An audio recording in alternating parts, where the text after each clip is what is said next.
आखिर कब तक खुद को हिंदू बता पाएंगे? भारत के पड़ोसी देशों से हुआ हिंदुओं का सफाया।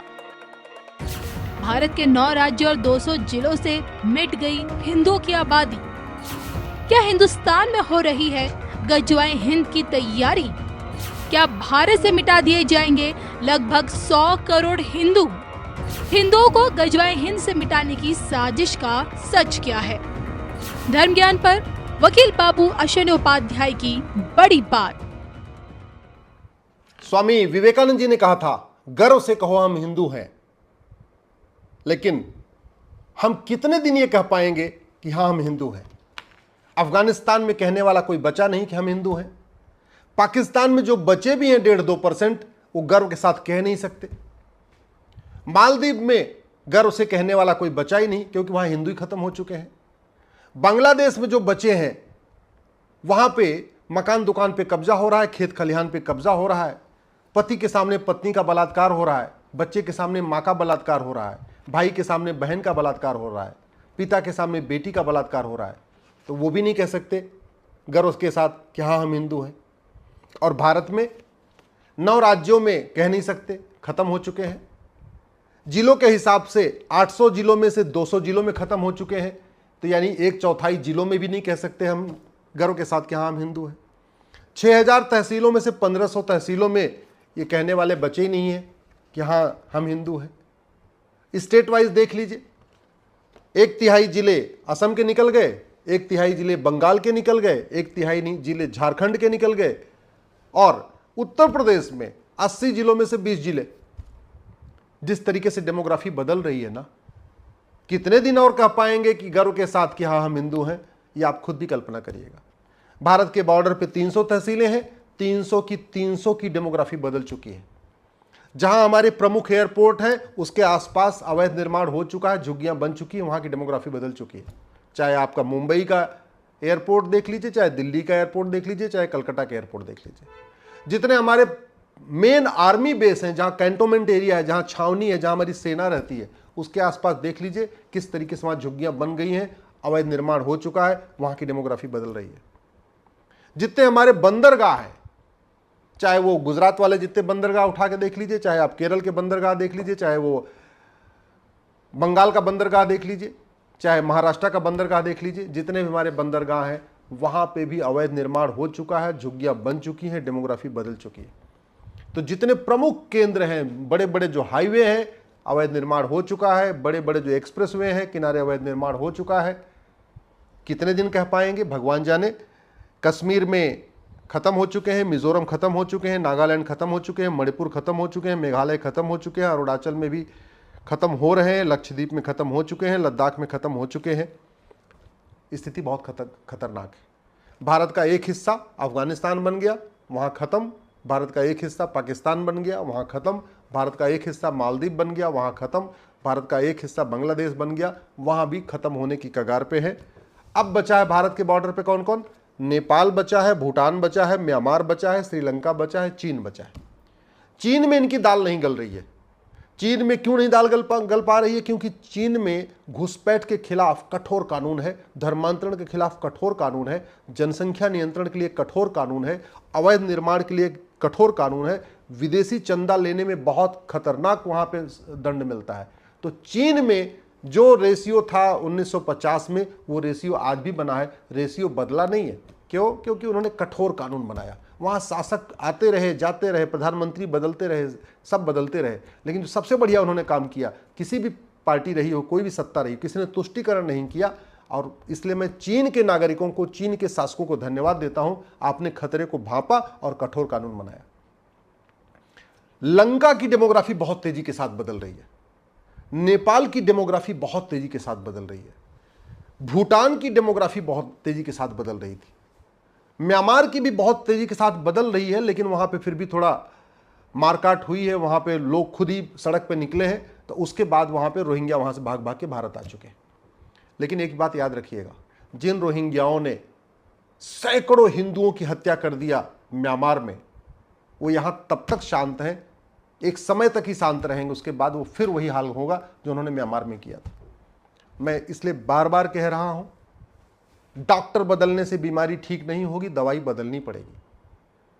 सांसद विधायक बदलने से कुछ नहीं होगा, कलेक्टर कप्तान बदलने से कुछ नहीं होगा, जब तक कि हमारे पास कठोर कानून नहीं होगा।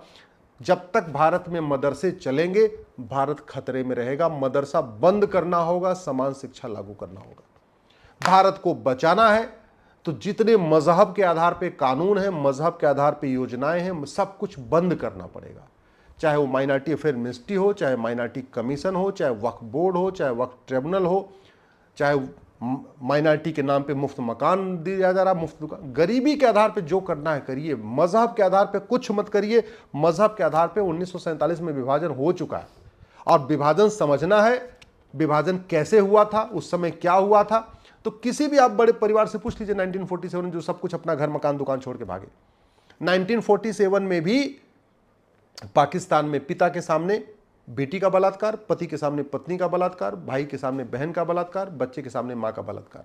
1990 में भी कश्मीर में वही हुआ, 2024 में भी बांग्लादेश में वही हो रहा है। आपको विश्वास नहीं है तो आप आडवाणी जी की फैमिली से बात कर लीजिए, जेठमलानी जी की फैमिली से बात कर लीजिए, मनमोहन सिंह जी की फैमिली से बात कर लीजिए, गुजराल साहब की फैमिली से बात कर लीजिए, कपूर खानदान से पूछ लीजिए। ये सब वहाँ से सब कुछ अपना छोड़ छोड़ के भागे हुए हैं। भारत को अगर बचाना है तो सबसे पहले मदरसा बंद करना पड़ेगा, मिशनरी स्कूल बंद करना पड़ेगा, समान शिक्षा लागू करना पड़ेगा। भारत को बचाना है, मजहब के आधार पर सारे नियम कानून खत्म करने पड़ेंगे। भारत को बचाना है, पुलिस व्यवस्था अच्छी करनी पड़ेगी, न्यायिक व्यवस्था अच्छी करनी पड़ेगी, प्रशासनिक व्यवस्था अच्छी करनी पड़ेगी। भारत को बचाना है तो धर्मांतरण को देश की सुरक्षा के लिए खतरा घोषित करना होगा। धर्मांतरण कराने वाले मिशनरियों और जिहादियों, धर्मांतरण कराने वालों के मददगारों के खिलाफ एनएसए लगाना ही पड़ेगा, यूएपीए लगाना ही पड़ेगा, देशद्रोह की धारा लगाना पड़ेगा, वेजिंग वॉर लगाना पड़ेगा, गैंगस्टर एक्ट लगाना पड़ेगा। जब तक धर्मांतरण कराने वाले मिशनरियों, जिहादियों और उनके मददगारों की 100% संपत्ति जब्त करने, नागरिकता खत्म करने, आजीवन कारावास, फांसी देने के लिए कानून नहीं बनेगा, तब तक धर्मांतरण नहीं रुकेगा। और धर्मांतरण नहीं रुका तो याद रखिएगा अफगानिस्तान, पाकिस्तान, बांग्लादेश वाला हाल होगा, मालदीव वाला हाल होगा। भारत में बहुत बड़ा खतरा है घुसपैठ। मात्र 5000 घुसपैठिए गए थे, उन्होंने पर्शिया को ईरान बना दिया, जबकि वहां 90% पारसी रहते थे। भारत में 5.5 करोड़ के आसपास घुसपैठिए आ चुके हैं, फिर भी हम सीख नहीं रहे। पता नहीं हम चीन से क्यों नहीं, चीन को हम अपना दुश्मन क्यों मान के बैठे हुए। सच्चाई तो यह चीन से बहुत कुछ सीखने की जरूरत है। घुसपैठ कैसे रुकती है, धर्मांतरण कैसे रुकता है, जनसंख्या विस्फोट कैसे रुकता है, अवैध निर्माण कैसे रुकता है, ड्रग स्मगलिंग कैसे रुकती है, ये सब हमें चीन से सीखना चाहिए, उनके कानूनों को देखना चाहिए। और उसको चीन के किसी मंत्री से मांगने की जरूरत नहीं, सब कुछ गूगल पे अवेलेबल है और बैठे बैठे यही किताब ऑनलाइन ऑर्डर करके मंगाई जा सकती है, उनके किताबों को देखा जा सकता है। सच्चाई है कि भारत को बर्बाद करने के लिए बहुत बड़ी संख्या में विदेशों से फंडिंग आ रही है, मजार बनवाने के लिए भी, दरगाह बनाने के लिए भी, मस्जिद बनाने के लिए भी, चर्च बनाने के लिए भी, मिशनरी स्कूल बनवाने के लिए, हॉस्पिटल बनवाने के लिए, ये सब बहुत बड़ी फंडिंग आ रही है।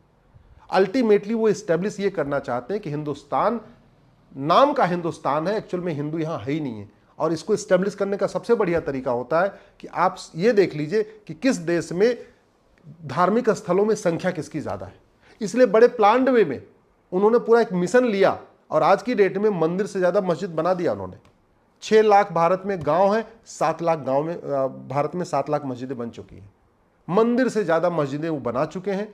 मंदिर अब दूसरे टारगेट कर रहे हैं कि मंदिर से ज्यादा हम चर्च बना दें, मंदिर से ज्यादा हम मजार बना दें, मंदिर से ज्यादा दरगाह बना दें, गुरुकुल स्कूल से ज्यादा हम मदरसा खोल दें, गुरुकुल स्कूल से ज्यादा हम कॉन्वेंट स्कूल खोल दें। तो आप कहते रहिए हम हिंदू हैं, हम हिंदू हैं, आप बोलते रहिए गर्व से कि हम हिंदू हैं, हिंदू हैं। कितने दिन और बोल पाएंगे?